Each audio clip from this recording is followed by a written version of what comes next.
Well, as a clinical psychologist, working with cancer patients for the last 7 years, I've been working individually with people and working with people in groups because getting a cancer diagnosis can be one of the most stressful times in a person's life.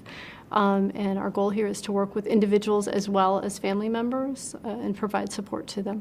Having a positive state of mind as well as dealing with the feelings that the patient is having, not just focusing on positive, but dealing with the anger and the anxiety and the sadness so that they can become more able to deal with the diagnosis that they're going through.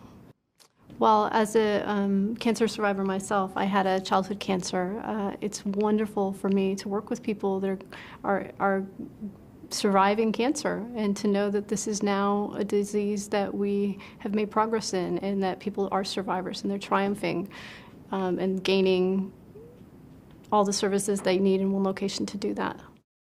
I would want you to know that we have support for you here, and it's important to reach out and get that, even though it can be a little frightening. Seeing a psychologist doesn't mean you're crazy. It doesn't mean there's anything wrong with you. This is an incredibly stressful situation, and everybody should gain all the support they can to deal with that. I'm very excited. It's a wonderful, wonderful program in a wonderful hospital. They're doing things here that have never been done before, and I think it's going to be a wonderful experience to work in the new cancer center.